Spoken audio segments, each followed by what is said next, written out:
ask me questions about like what I do. And Yeah, pretty much. And then if anything goes off topic or anything like that, or goes on tangent, that works too. okay. Yeah. But you said you're about 4 minutes away from home. You said.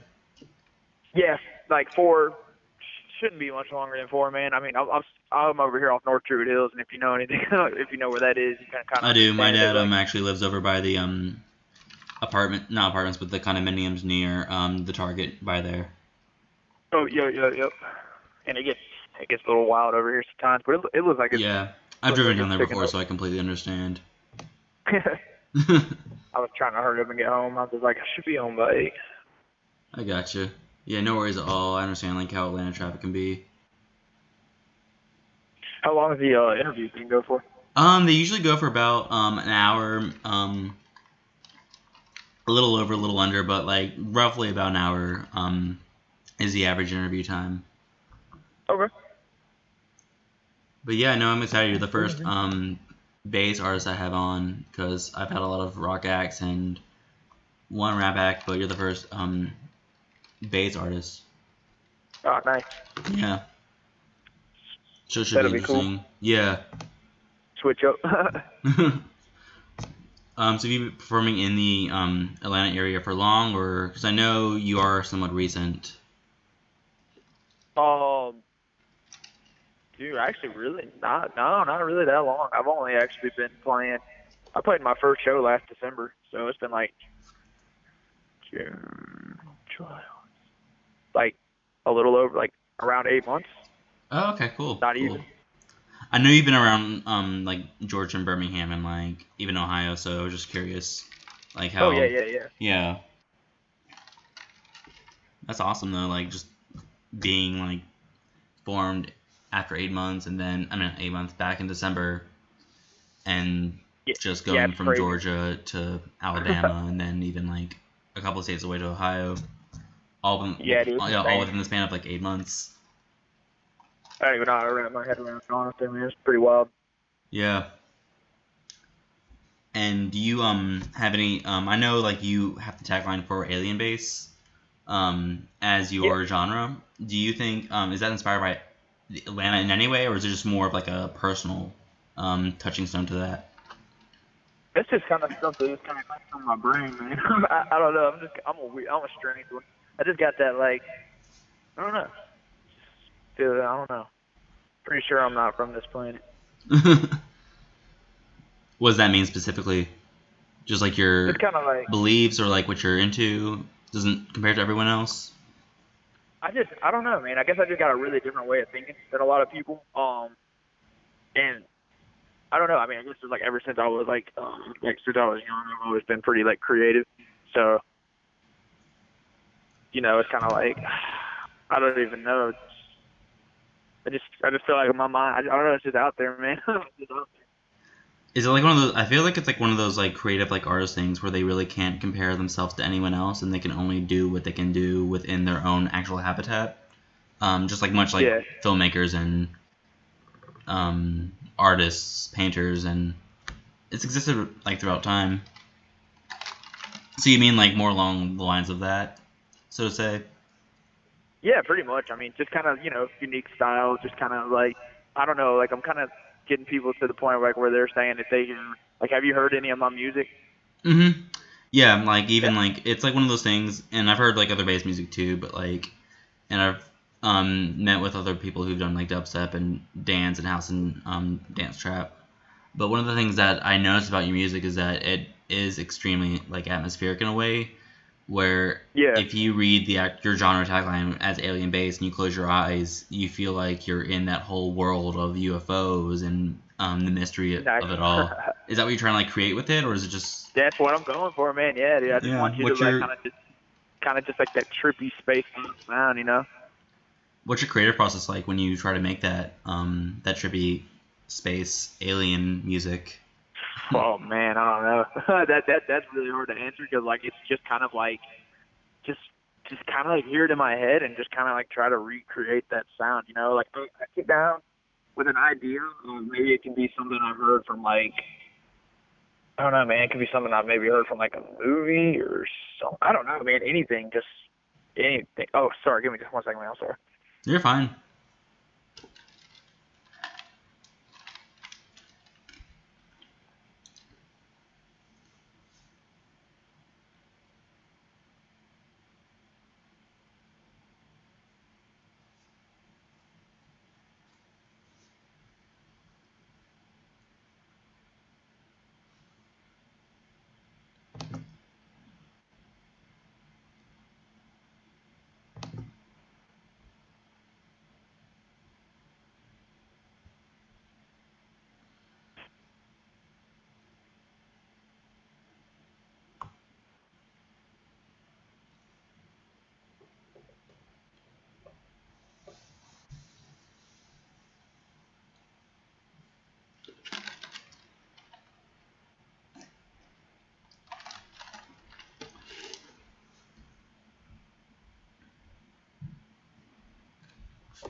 Hey, I'm sorry about that, man. I had to stop and get some gas real quick.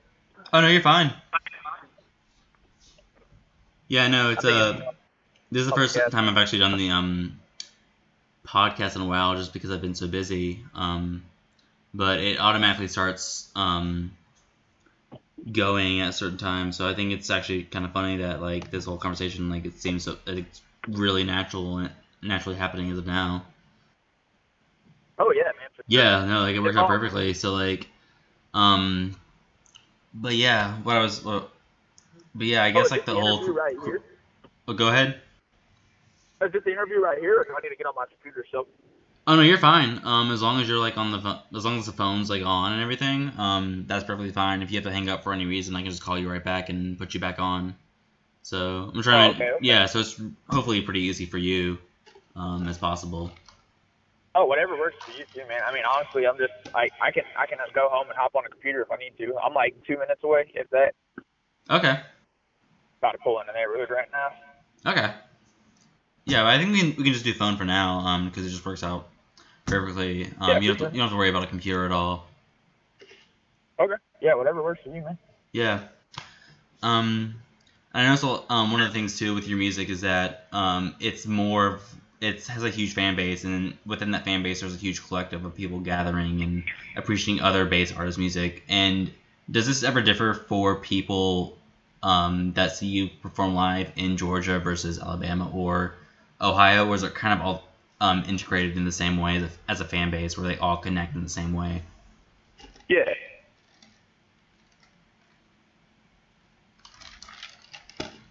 Yeah, it's definitely it definitely seems to like I don't know, like me personally, I don't really like that crazy. I respect it. I respect all music, but I'm not like the biggest fan of like that crazy. I don't like rhythm really. I don't like like excision. I'm not even like I don't know. I'm not like a crazy like headbanger like that. I don't know. I can't do that kind of music. You know what I'm saying? I like the really low, weird, just spacey textural stuff. You know? Like that low key bass music that isn't really like too like insane and not too bass Yeah, heavy. it's just like super underground. I love the bass heavy stuff like that. Just that subs. It just like it just has to have like that. It just can't be like the really high pitch like just the. I'm trying to explain it, man. Just like what I'm talking about. Just like that like screechy like metallic like just robots, man. I don't know. I don't even know how to explain it. It's I know strange. what I I just like. I can easily see like understand like what you're saying and exactly like how that sounds like in your ears, and yeah. yeah, I can get it just from that point of view alone. Yeah, just not really a fan of that kind of, that stuff just never really. I used to like it, man. I used to go see the Exorcist shows, and I mean, I've seen like, I don't know, man. I used to go to Quad back in the day, and that's all they played. So I mean, that and trap music, which I mean, you know, I don't even really. Kind of seems like trap's kind of died out for the most part. Now it's just like some weird, like now it's like alien trap or something, which is, pretty cool. I can get down with that. What do you think makes you not like it anymore from when you used to like it? Um, I don't know, man. Like I think ever since I started producing or whatever, I just like I don't know. It's weird how like I think it got to the point where it just like all started sounding the same. Like a lot of that like really heavy stuff that you would hear like I don't know, just like when you go to like mainstream shows and stuff, I don't know, man. I just can't really feel that anymore. You know what I'm saying? It just kind of gets to the point where it's just like I just feel like I'm listening to the same thing over and over and over again. And I mean, I don't know, man. Like I don't know. It's just I feel like once It I became started kind of making like a music, man, more redundant thing than like an actual like civilized like once in a not once in a blue moon, but pretty like much yeah, I think I understand what you're saying. Do you like think? rhythm or something. Like I'm not like I don't really like rhythm because it's just very Yeah, like repetitive. I mean, yeah, there is some cool rhythm out there, and I mean, like I said, I respect all the music people are making because like it's all it's all art. It's all it's you know what I'm saying, how you want to do it. But obviously everybody's gonna have their opinion on like how they feel about a certain thing, and rhythm is just like one of those things, man, that I am not a fan of. well, there's a lot of parallels to that with for me personally, just emo music. Just because I had friends and I still have friends who are into it, and when they were younger, they would be really into it, and then I would listen to it, and I liked a couple of songs, and I appreciate it for what it is, but it's just all the same, like from when you listen to it for the It first does. time and then on. Yeah. So I completely get what you're saying when you hear like Excision or Big Gigantic or some like other big or semi-big Mhm. dubstep bass act, and you just hear that, like you said, that like buzzing, weary noise over and over That again. screechy high pitch, just like it's just like Yeah. the highs, man, are just like blasted, dude. It honestly just kind of like starts to give me a headache, man. I go through like 3 stages. I go through okay, I'm having this for a little bit, then it goes like, all right, man, it's getting on my nerves. I get a headache, and then it's just like, all right, now I feel irritated. I can't listen to this anymore. When you're That's just kind of performing, how. yeah, when you're performing with other people, like a collective act of like four people, so there's like there's an opener, an opener, then headline. Um, Yeah. what do you? How do the crowds compare from when you open for someone, for when you're headlining? Because I feel like from like my experience at least, whenever someone's at a bass show, they're always, or a bass or dubstep or whatever alien bass, they always kind of feel the same rhythm, I guess, from each artist. Is there a huge difference in that compared to if you are opening or headlining? Um. Hmm. I guess if I'm opening a show, I don't know. Like I usually, mm, I don't know. It's kind of a hard. Like okay, so I guess if I'm like, so you're asking like, is there a difference between like how I'm like what the kind of style I play is if I'm opening or if I'm like headlining? Yeah, I just think as far as like an artist goes, the style they play, audience interaction and crowd interaction, overall, just the overall flow of the show, for an opener versus a Okay, yeah. headliner. I usually keep it a little more chill. Like if I'm like opening, I mean it'll still like and by chill I mean, I mean it's not that chill, but it'll just be Yeah, like I feel like if I'm headlining, I just like it's the last usually like the last of the night and everybody's already pretty crunked up and stuff, so you got to keep them in that motion. If you're opening, you can kind of go into it with a little bit more of like a chill kind of just bring people into your realm for the amount of time you play, and then I don't know. It just really also depends on who else is playing that night too, because like I mean I've gone to shows where I play the kind of music I play, which is kind of just more like it's danceable, chill, kind of just like alien stuff, but it also throw in a lot of songs too that just like people would know probably if they're like any plugged in the underground at all, and they'll be like slapping. People will be getting down with that kind of stuff. But it's really all about just kind of just building that energy, like kind of start something like a little chill and just like keep just building and just keep people's attention, I guess. I mean, because if you, it can, all it takes is for you to play just kind of like one song that just isn't really, just doesn't really bum, man. Have people start walking outside to go smoke or, go off to get a drink. It's just easy to lose. It's really easy to lose your crowd. And I learned that from the first show that I ever played, just because I played one song that was like a lot different than the rest of them, and it was enough for like probably like 50% of the dance floor to want to go outside. So It was just one song too. I was like, geez, don't do that And again. along with playing shows, you were recently in a DJ competition at the Heavy Made Weird. Yeah. And I was just curious to know, because there's a lot of DJs that are competing at these. Is there a specific way it's judged, or is there any certain type of training that goes into it that you partake in at all, or is it all just kind of like go in, do the best you can, and leave? I don't know, man. Like I've kind of been wondering that myself because like I'll go in there and I'll play the set. Okay, so I've played 3 times at the competition.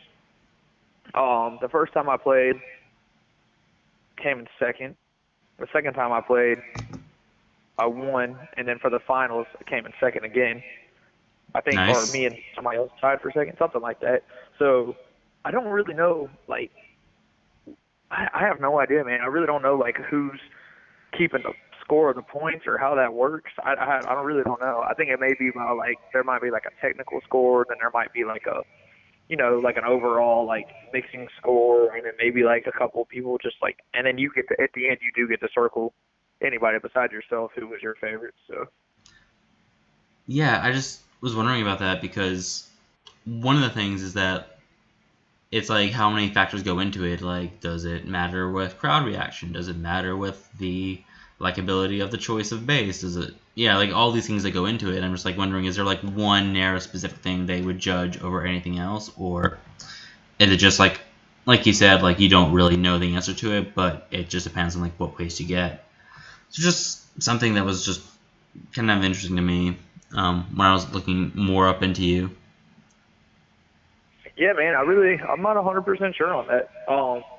From what I was, I kind of like asked a little bit about like how they, kept the score or whatever, and they just said that it's kind of like there's like a technical side, and then like, just like mixing side. I don't know, just kind of just seemed to be like, because I'm not like all that great on the DJ equipment, man. I haven't really been doing it that long to sit there, and I don't own like any kind of crazy CDJs or anything like that, so I You only have a get good to backdrop kind though of. for your shows. I'm sorry. You have a good. I'm just saying, you have a crazy backdrop though for your shows that has like all your lights and your name in it with your logo. Oh yeah. That was Yeah, like I've got that actually up here that'll be in the video later, but you'll see it. But yeah, it just I'm oh looking nice. at it right now. But it's just this crazy like logo with a UFO and all these like crazy like cosmic colors everywhere. So you Oh have yeah, some, like the yeah, there's sacred something geometry in there. the middle. Did you come up with that design yourself, or did someone else help you with it? No, that was made by a guy named Kai. I think on Facebook he's like Kai Chaos Waddell or something, and Okay, graphic designs. Kai did a good job. Yeah, he did. Yeah, it's a good logo. Yeah, I've got it even printed on some merch and stuff too, and it looks really clean. So Yeah, I think that's like the big one. ups on Do you that. think that'd be like the one thing that every single bass artist would need is just like a crazy backdrop, or do you think some don't have it but like suffer without it? Yeah. Do you think they do suffer without it? Oh, I'm sorry, you were kind of cutting out for a second. Oh no, you're fine. I was just asking. Do you think every bass artist should have a logo that's like crazy and like lights and flashing colors everywhere, or do you think it's okay for them not to have it? But do you think they would Um, also like suffer with their music or business with it? I think it really just depends, man. Like, cause like I mean, like as far as like the logos or whatever, I've seen just like just like some pretty basic names that aren't like anything that crazy, but they can get up there and play like a crazy good show. So I mean, like just Yeah, even some producers just have like a strange font as their name or whatever, and it's just like doesn't look like anything like super crazy designs or anything, but it's definitely like they get up there and play the good show. And people just, I mean, I feel like I feel like it's not really about like the name or the logo. I feel like it's like what you put behind it. I can kind of agree with that. And Oh, like it this is like definitely respectful helps to for. have like a good. Oh, sorry, what was that? Okay, it definitely helps to have like a good like Yeah, professional look, like a good something that catches people's eye. Like That's I the feel like thing it with it does. though. I think like when people like go to concerts, they absolutely appreciate the talent, but they do want something like eye-catching and visual. And like I've Oh yeah, seen bass artists play without a logo and they were great. Like I'm not denying their talent in any ways, shape, or form, but yeah. I just feel personally, for me, I think that there has to be like some crazy backdrop. There has to be some lights or something visual that shows me like, oh wow, like this is what I'm experiencing. Because with you, I see that your genre, you title it Alien Base, and you have a UFO literally in your background performing with Oh it. yeah, So yeah. people can automatically connect the two factors with that. Yeah, that was the idea for sure. I was thinking that like like some kind of alien something, and the logo would look cool and kind of like give it like a you know more like recognition on like the type of music I was trying to make and like what Xenotype man. Yeah, no, I was like looking around for photos of you, and like a lot of them are just this background, and it looks awesome, to Oh, you say the talking about like the least. visuals and stuff on the screens? Yeah, so when the video comes up, I'll it's you'll see it later on, but it's a picture of you, background and everything, all in there. Oh, okay. I wonder if it was the one that like it was the background like blue and purple kind of looking. Yeah, something on that. It's like blue, purple. Yeah, blue and purplish actually is some white in there too. Maybe Oh, okay. Yeah, yeah. yeah. That was a show at 529. Yeah, yeah. I know what you're talking about. Oh, okay. Yeah. Were you familiar with 529 before? Did you ever go to any shows there, or just? I had never even heard of it, man. Oh, I was really? like, yeah, I didn't know what it was. I mean, I maybe like seen it like pop up before. Actually, you know what? I had heard of it before because I was like 529. Like I thought. Well, what I was thinking was it like I was thinking it was a different venue. Like I wasn't 100% sure like what it was or where it was, but like I knew I had heard of it before, just because Yeah. I've seen like other people pop up that that I've shown interest in. I just had never been there before though. Yeah, it's one of those like many Atlanta venues that I know, but I have never been to, and I know other people who have been there, and then I also know people who know of it but have never been there. Um, Oh really? yeah, it's just I think Atlanta itself just has a lot of venues like all around. Do you ever have any venues that you want to perform at in the Atlanta area or just anywhere in the world? Oh man, I've always wanted to play at Black Box in Denver. Oh, really? Yeah, Black Box looks awesome. I could Mm. definitely vibe with that. Plus, I just love Colorado. um, there is I haven't played at Iris. I haven't played at Terminal West.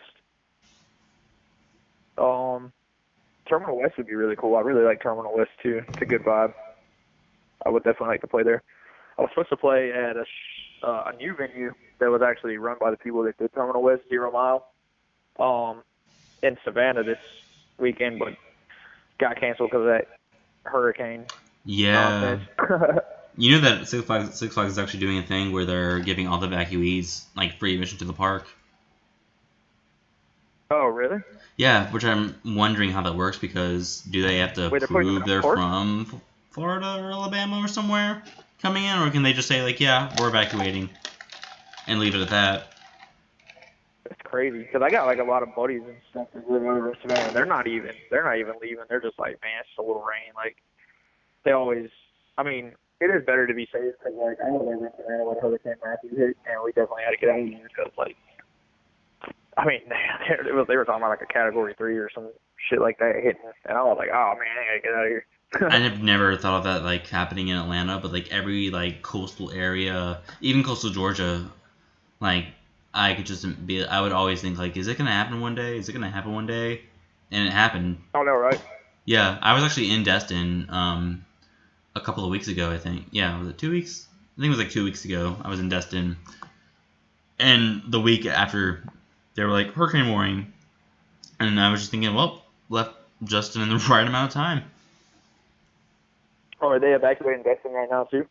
Yeah, well, I mean, I would imagine if you are in Destin and you live in Georgia, like I did, I had to drive from Destin through Alabama to Georgia. which is basically kind of like, if you think of it state-wise, you drive from Florida through Alabama to Georgia, and that's literally what every single person evacuee is doing. So they're going the same route as you, but you'll meet at different points, and it's just horrible, horrible traffic, like getting out. Oh yeah, fair enough. Yeah. Yeah, I mean, I definitely had to run out of Savannah from 2 hurricanes. It was Hurricane Matthew and Irma, and they opened up both sides of the road eventually, but for like the longest 7 hours to get back. I was like, man, it's ridiculous. Really? I've never been caught in like a hurricane traffic jam or like a hurricane evacuation thing at all. I hope not to. Yeah, it's terrible. But I completely recommend like have sympathy for people who are in those situations. Yeah, I wouldn't recommend it. That's why a lot of people just stay. They're like, whatever, I'll take my chances. I don't want to sit in that traffic. I had a friend who, during Irma, was in Florida building shelter to be safe, but I'm thinking to myself, like, just go home. Go home. Like, you have the car, Yeah, you have the time, go home. It's just crazy, like, people who think that way, too. Man, yeah, it's risky. Yeah, for sure. So one of the things with your career that happened is if within your field of music is something called Sunday Swerve, which is basically, for anyone who doesn't know, it's a Facebook page that does a lot with DJs and bass artists, and they do these streams where they have them perform. And one of the streams that you did was it happened pretty recently this month, and one of the aspects of it was that you performed outside. Is that correct? Oh, Sunday Swerve? Yeah. Yeah, huge shout out to Sunday Swerve, man. They are doing the thing. Like, these people are awesome, man. They just, like, it's awesome, man. They get out there and they put their everything into that, man. They set everything up and they kill it, dude. Like, Sunday Swerve is like, that's like, I don't know. And it's also a really good way to like get your content out too and like promote it as well. Oh yeah, definitely. Yeah, because they rack up views in their videos. What are the things? One that I just did with Miso, that was on Sunday, or wait, what's today? Yeah, no, this previous Sunday was with Miso, and yeah, man, I mean that stream's already 18,000 views or something, man. It's crazy. Like, yeah, what's it like performing outside your music? Oh, it was awesome. Yeah, well, I mean, but I mean, other than that, you know, it was really cool. I really liked the location they had picked and the whole vibe of the situation, man, was just cool. They're just really good people, and they're doing really good things, and yeah, Sunday Swerve, man. How'd you get involved with it? I'm trying to think how I did get. Oh, it was actually like a while back or something. I just had seen, like, this was before really, like, I mean, they've actually blown up quite a bit, like, since the first time I had even really heard of them. Because, like, I mean, I've seen their streams before, and they were just, like, you know, there was, like, a couple thousand views or something, but now they're hitting almost 20K views, and that's, yeah. Like, and that was within, like, maybe, like, 4 or 5 months or something. Like, oh, it's crazy. It's awesome. And now, like, a lot of other, like, really, like, you know, either upcoming big people or, you know, people that are already out there playing big shows and festivals and stuff are wanting to be on it too. So it's just taking off. Do you think that it's a new way for artists, not just Sunday Swerve, but just that whole process of streaming your music to a medium like YouTube or Facebook? Do you think that could be the new way of distributing music nowadays? In the near future, because the industry is always changing. So What? Oh, sorry, I didn't interrupt you.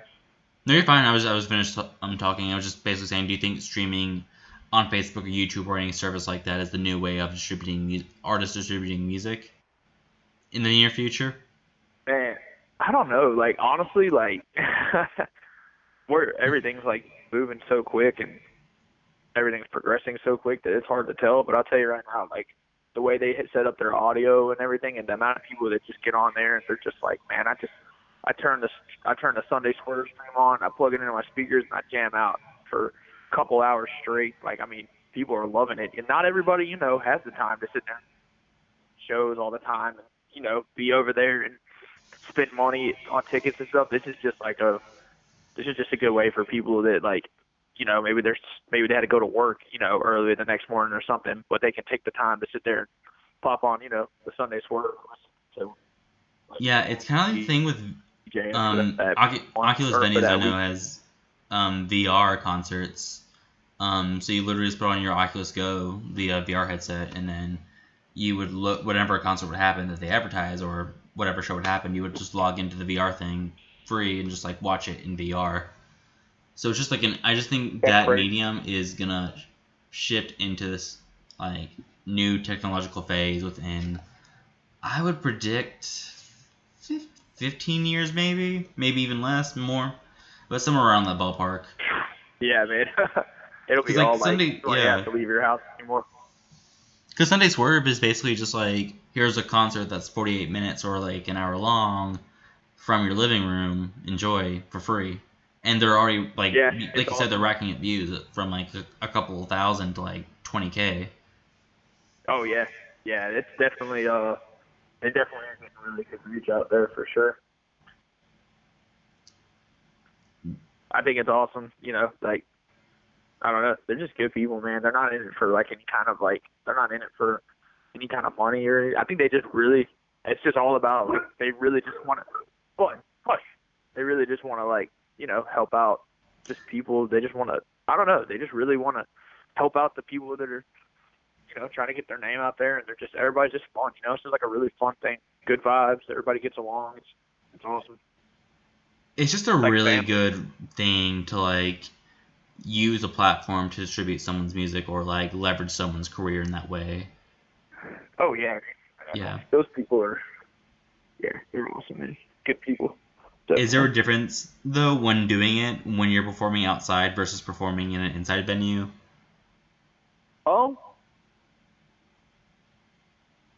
I mean, it's kind of weird, man. Like, I almost get a little bit more nervous about doing like the Sunday Swerve stream. I think the reason why is like, oh man, I don't know. It's funny because you're always gonna have those people that like to get on the internet and troll and be like, this dude sucks. Yeah. He's not even doing that shit. He's not even really moving the knobs. Like, it's just, you always gotta have to deal with that nonsense. But you can't pay attention to that though. Oh yeah, no, I don't care about that, man. Like, I just do my thing, man. If you don't like it, then don't watch it. Like, I'm doing it to have fun. I'm doing it, just, it's what we like to do. It's not even really, it's not like a paid thing. It's not like, it's not anything that needs to be like,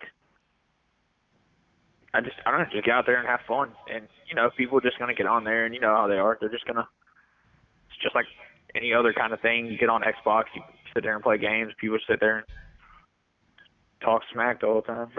So, but a lot of people get on there also really enjoy it too. So I definitely say the amount of people that get on there and enjoy it way outweighs the amount of people that just get on there and talk shit. So, do you get nervous in the way of the amount of people watching you perform, or is it more just like what people have to say, like you said? Because it doesn't seem like what people say bother you too much. Oh, no. It's not really about what the people say. What it is if you mess up, it's recorded, and 20,000 people are going to watch it over and over and over. So it's like, a repeat phase then. It could be that, or like, I don't know. I've played like live shows before. It sounds like that, and, because when you perform live, and it just clicked into my mind like that, because like when you perform live in a venue, you can mess up, but then just go back and not worry about it. Whereas like with that, it's live, but you have a full video stream, and you can just and you can just keep repeating the thing if you wanted to. Yeah, pretty much. It's like getting a tattoo that you really didn't want to get. Like, if you're stuck with it, but at the same time though, you can either just deal with it, or if people make mistakes, you can't expect everybody to be perfect. I mean, it's technology too, man. You never know. Like, it could be something that you didn't even do. You just, I don't know, record box, like the software that you use to play on the CDJ lately, it's just been even acting kind of weird. So with some of the songs you just put on there, it doesn't always have like the beat grid lined up, so it's easy to bring a song in on the wrong beat. Like, it happens. Like, and people are gonna get on there, whether you're doing amazing. Like Biso, the other dude that was playing, was mixing with four four mixers, and people were over there telling him to I was like, dude, that's insane, man. Like, dude's a killer DJ. So I don't know, man. People just like to get on there and just talk. So, I don't know. With a lot of the technology that comes with bass music, is there a lot that goes into, or not a lot, but like, are there things that artists do, like yourself, that you need to like be precautious on so it doesn't happen again, as far as like using all the wires or like plugging in some stuff into the right areas? You mean like playing live, or just like when you're producing music? Both, because you're using wires still, like, to hook everything up and like make the sounds and develop them. Yeah, I mean, well, I mean, a lot of like what I use is I just use like I don't know, because everybody's always like asking me how I do like my sound design. They're always like, dude, how Yeah, do you because make I'm this just looking at the crazy picture I bass? have up, and there's just a lot of wires everywhere. And I'm just thinking, like, how does that work, and like, how does that compute and everything? Well, that's all like I guess that's mainly just the DDJ is hooked up to the speakers and then hooked up to the mixer and all that stuff too. I mean, I'm not even 100% sure. Like if you asked me right now what DJs, it would probably take me like hours to figure it out, man. There's a lot of cables. It And looks like I hours. probably don't even know what they. Yeah, they're just like all over the place. And, I mean, basically, they're already set up for me. I don't have to really worry about it. I'll just get in there and they're already good to go. But I'm sure I could figure it out. It just wouldn't be set up quick like they can do. Take me several hours probably to set up those Yeah. things. How early do you arrive to the venue normally for that? I try to get there like if even whether I'm opening or like even closing or whatever. I try to get there as early as I can, man. Catch everybody set that I can. Yeah. And how long does it take for shutting it down, like breaking everything down? Like, does it take pretty long? Is it just like you just throw everything like into like a, not a box, but like your bag or anything like that? Oh, I don't even have to do that, man. They set it up. They Oh, take it really? down. All I like Really? it's gotten to the point, man, where all you really need to bring around as far as like playing a show, unless you're doing like I don't know, you can do like live things with like different like drum pads and keyboards and stuff. But I'm not like to the point of doing that. I'm more just playing on the CD. So all I need is just a flash drive. Flash drive, sometimes That headphones. is It just depends. that is so funny, Sometimes, because I've known like bass artists that have like brought their full kit in, their iMac, they've got oh yeah, Ableton, they got all, and you yep, just told me it was a flash drive.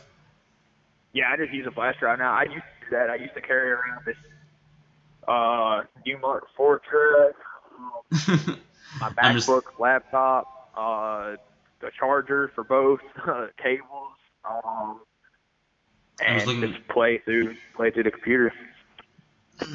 I'm just looking at your setup right now, and it does not look like I see a flash drive in any site. That's Hmm. crazy. Oh yeah, man. They're just like little things on top of the CDJs where you just pop it in. Yeah. So like on the flash drive is just like your song samples, or is it just beats and then you add more into it with your equipment? So you take the songs that you want Yeah, to like with play. your with your flash drive, is it just like the song samples on there that you add into it, or is it like just your beats that you add more into during the live show versus the actual recording of it?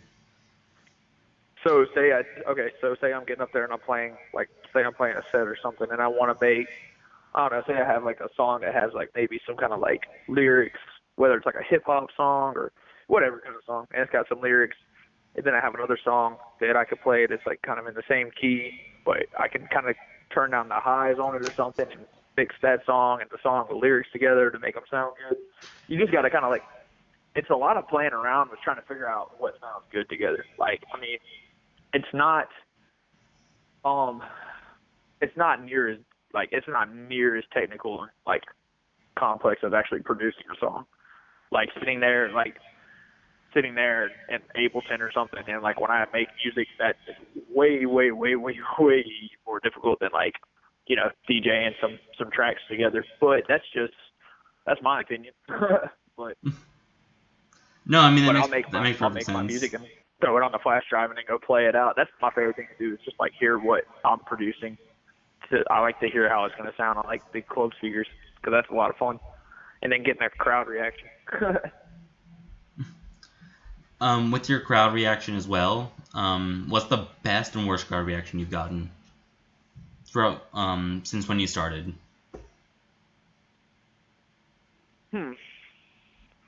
Best crowd reaction I got was probably at this show I just played at Aisle 5 on Saturday. Yeah, that was a good one, man. Like, yeah, it was packed out. Like, I didn't see anybody I saw a lot of the people. I mean, I sit and stare at everybody the whole time because I just don't really. I look at the crowd, see how they're moving around with certain things. Mainly when I play like my own tracks, I like to see what kind of like, if people are moving to it or if it's like, all right, not play that one out again. You just kind of gotta read the crowd. Sorry, I'm going on my phone right now and I'm trying to pull up a picture, but. Oh, you're good, man. Yeah, like I think one of the things of the crowd is that you definitely do have to read it and kind of see like, are they going to be into it? Are they going to want to like it? But let's see. I'm going to do your profile. You just got to get them hyped up, get them just don't go up there and, I don't know, you got to act like you just really want to be, like, you're playing, but you're also interacting with them too, you know what I'm saying? Like, yeah, it's like a give in, give out kind of scenario. Yep, right. Exactly. You got to get them hyped up. Well, that and then alcohol gets them hyped up too. And you said the show was at Aisle 5, right? Yeah. Okay. But I'm you can't see it right now, but you'll see it later. But I'm showing the picture of you, and then let's see who else this is. Some other bass artists and the crowd, all in that one picture. Fingers out the way. Yeah. But yeah, no, that looks packed and just like zoned out completely. Oh yeah. It was an awesome show, man. Looks like it. How does promotion work? Does Aisle 5 promote the show, or is it just like word of mouth promotion to get a crowd like that? I think it's just like,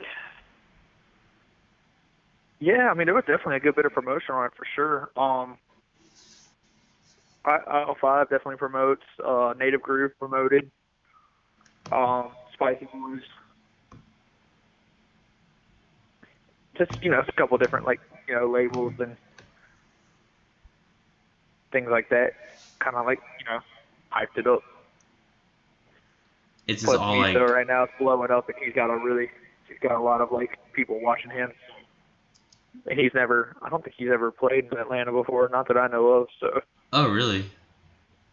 And that definitely got people's attention because I mean, like I said, he's taking off right now, and then Leet's really good too, and he's been around. And people don't know who he is, so that definitely. It's just grab people's attention for different. Like whether it was for different reasons or everybody was like, oh, the whole lineup's stacked, Yeah.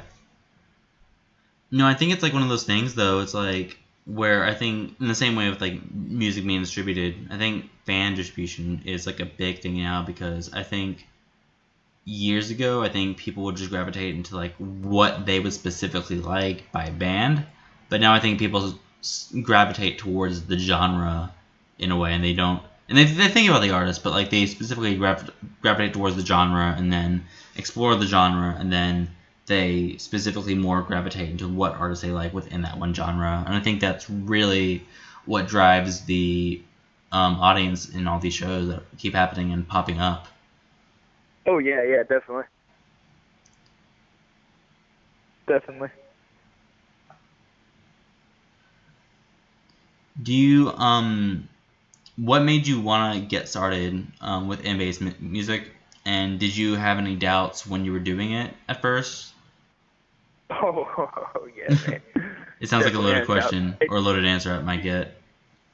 Oh no, I mean it's tough, man. There's a lot of competition, and everybody's their own worst critic. But I feel like I can sometimes just be like way too critical on myself, and that makes it really hard sometimes to like I don't know, like you could sit here and tell me, oh man, that's the best show ever. In my head, I could be like, man, it's trash.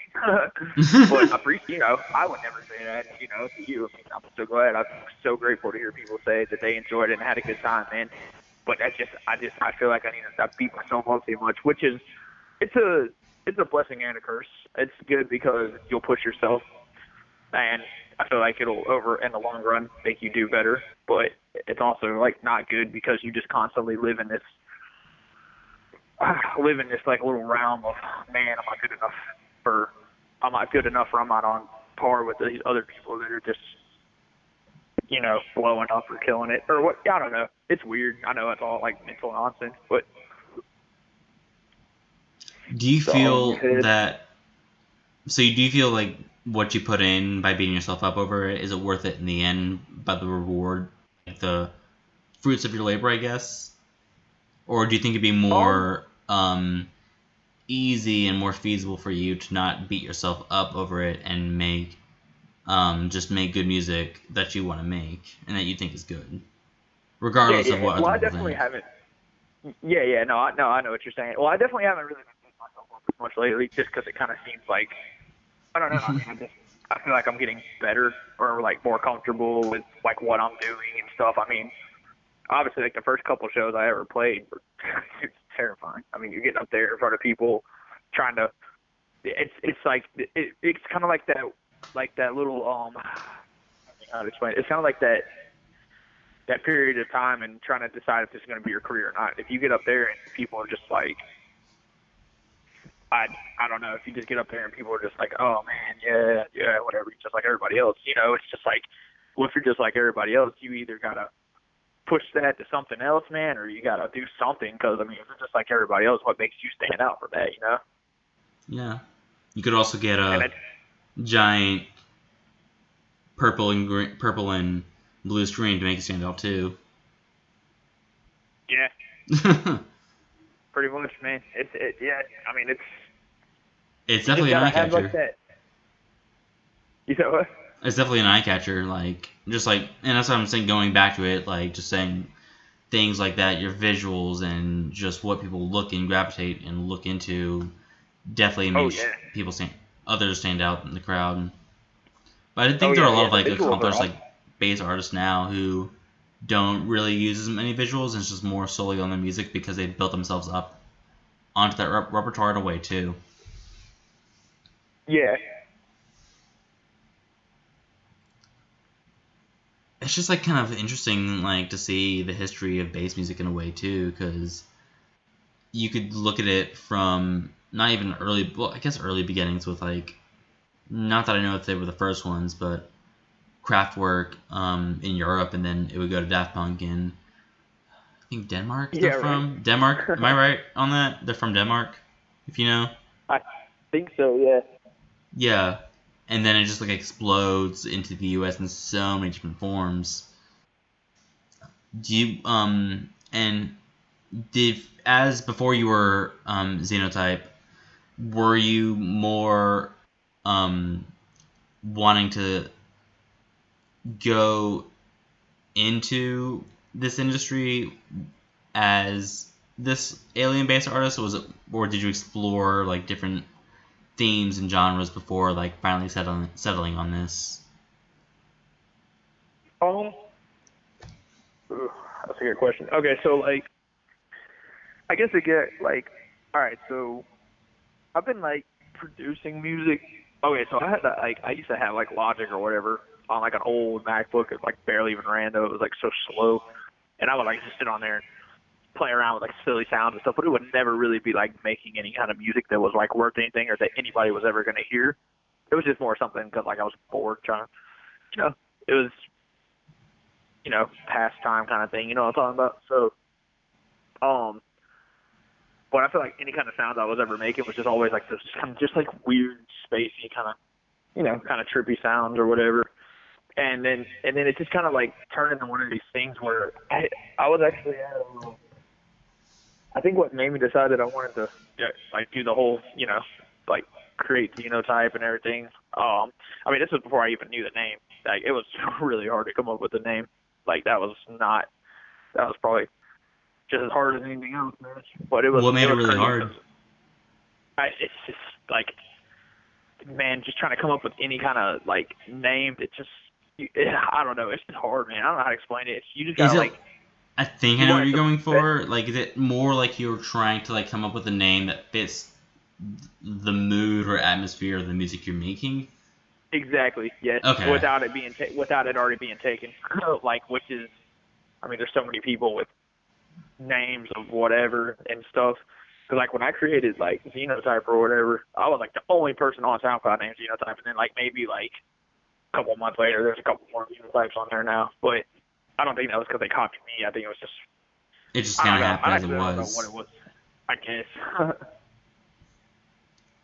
But yeah, just kind of I don't know. Like, cause I'm not even really 100% sure what a Xenotype is. I know it just alien to something, man. Cause Xeno's like kind of like a alien something. I don't know. Yeah, Just I has like think I an searched the alien vibe for definition sure. of it one time. I'll try and search it. I'm gonna search it up again real fast and see. I just thought it was like.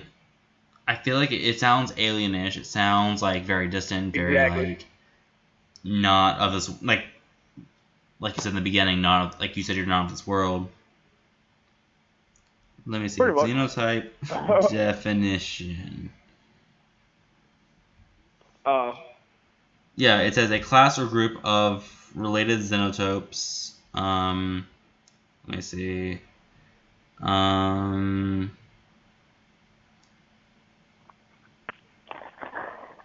it doesn't. It's so weird. Xeno means a combining form meaning alien, strange, or guest. So something not of the norm, I guess, would be Xeno, and then type would be the actual conformity of a strange being or strange thing. so pretty much just like yeah, I'm not even sure what that means. Kind of like I don't know. What do you get out of it? Like, what does that mean to you? It just means like alienish. I mean, when the first Yeah, time I pretty saw much. it, looked at your logo, so I immediately saw. I thought that. Then I saw the I'm looking at it right now. I saw that, and I saw the UFO logo. I'm like, oh, okay, cool, alien. And then I go to your bio. It's like, oh, alien base, and that's kind of what I got out of it. Even before I went to your bio, I really did think that. You just knew it was like aliens right off the rip. Yeah, something strange, something like out of line, something distant, not near me at Kind of just like all. trippy, kind of like psychedelic, something. Not psychedelic. It's more like trippy, I would say. Yeah. Yeah, trippy space. Yeah. Space is trippy, man. It is. Space is scary too. Like I love it. I know. Like we're so like our world is so small, like compared to everything within space. Oh yeah, I know, right? Like you, I forget like how big. I think I don't want to sound stupid, but I think Earth is the fourth largest planet. I think. I think so. Yeah, I might be that sounds wrong, great. but I know we're not number one. And also like the sun is ginormous. And black holes exist Mhm. too. Galaxies exist. It's just kind of Yeah, we're pretty much insane to just like me. we're like just like a grain of sand in the entire thing. Yeah, which is like absolutely insane to me. I also think it's pretty insane, like the first people who went to the moon, like before the photo of Earth was ever revealed to the world. Like, could you imagine like being on the moon and seeing that? And if people ask I you like, wish. what does Earth look like, and you have no way to describe it? Yeah, I would love to go to the moon. If I could, I'd do it. I don't know if it. I would. I feel like going to the moon or being an astronaut takes so much work, though. Oh yeah, man, it would be intense. Like, there's no way that it would just be like something you just jump right into. I mean, but Yeah, I'm just saying, like overall, I would love to go to the moon. yeah. Awesome. Could you imagine like the Just like go to. astronaut like? Could you imagine like the astronauts like the first ones who went to the moon? Like what's going through their mind? Dude, I couldn't even imagine. Like you don't even know what it's gonna be like. You don't know if you're gonna breathe or Surreal. You not. probably can't even believe it. Yeah, It's probably just like, cause dude, I mean, yeah, you probably almost just feel like you're in like a dream state kind of thing, man. Cause like I went skydiving a couple years ago, oh really? and just like yeah, just like jumping out of the plane or whatever, and then like coming down on the parachute, you're just so high up, and everything's just so like, just not how you normally see the, I guess, the landscape, unless you're like in an airplane. But I don't know how that Right. really counts. It's just different when you're actually hanging above it. And it was just like, I almost felt like I was in a dream or something. That was weird. Like, really trippy. I could just imagine like jumping out of an airplane, like how much pressure that is on your body. Like, is that a lot of pressure on your body when you're jumping and you're descending at a fast pace, Um, or is it more just like kind of relaxed and you don't it's feel nice, man. anything? Super relaxing. Yeah, it doesn't, your stomach doesn't drop or anything. It's not like a roller coaster kind of feeling. You kind of just falling through the sky, man. It's like pretty much, I don't know. It's pretty much what it feels like to fly, I guess. Just free, just falling, free falling. Just like that song. Oh But no, yeah. space is just in like the sky is just insane. Like, Oh yeah. do you what sparked your curiosity like within like space and like the sky and like the world around you compared to Earth? Oh man, I've always been just like, I've always been into that kind of stuff, just space and the planets and stuff. I mean, I had this thing when I was a kid. It was like this little toy that basically you press like a picture of what planet or whatever, and it's just tell you all about it, man. I just remember I like sit on that thing for hours, man. Probably drove my mom crazy. It was like really annoying, really loud and annoying. And it would just be like facts about every planet and how long it would take for you to get there from Earth. And like, man, what? Yeah. You know what's crazy is that my friend's dad actually has a signed, I think not a picture or signed or autographed signature from Neil Armstrong. What? Still, yeah, That's still awesome. in his house somewhere. He just said like, 'cause I remember the day he died, his dad was just like, yeah. So when I was a kid, I got to meet Neil Armstrong, and he gave me an autograph, and I still have the autograph. And I wonder how much money that would go for nowadays. Not to like say that I would like automatically do that, but I'm just curious. Dude, that's crazy, man. I know. I guess he was like, what, the original alien or something? Well, I mean, I don't think he was like the first person to set foot on the moon. No, but like, it's just funny because like Neil Armstrong, like I guess like Neil, and then like the first letter of his last name. Like if Oh, you I see put what you like Neil mean. A and you spell it backwards, it's alien. Yeah. Oh, wow, I didn't even notice that. Crazy, right? Damn. Yeah, it's weird. I'm just typing in Neil Armstrong autograph. Yeah, it's awesome, man. Oh wow, Got a it got an goes for a alien pretty good autograph. price. Like You said what? it goes for a pretty good price, $300 for like a picture. Really? Yeah. Nice. I mean, he's the only other like, other than Buzz Aldrin, he's really the only other like really well known astronaut, as far as I I'd know. buy it. So we're actually going to be closing up this podcast pretty soon. But before I do you have anything else to say, any shows to promote, or anything that's on your mind as of now? um. So, yeah, I mean, there's definitely a couple shows coming up that I'm super stoked about. Like, this label Weird. It's like it's spelled UUEIRD. I think I spelled that right. Yeah. And it's ran by this dude named Sam, and yeah, killing it lately, man. Like, we're doing like a takeover thing in Birmingham next week, Nice. next Friday the 13th. Ooh. Yeah, it's gonna be dope, man. Oh, I'm super excited we about do have a that. Friday the 13th. I forgot about that. Yeah, that's next weekend, or next week, Shoot.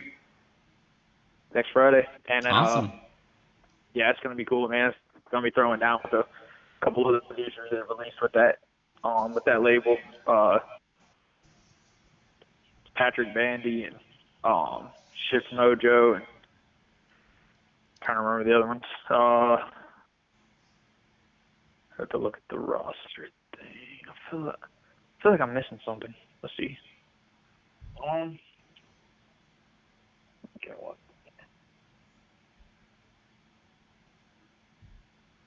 Oh,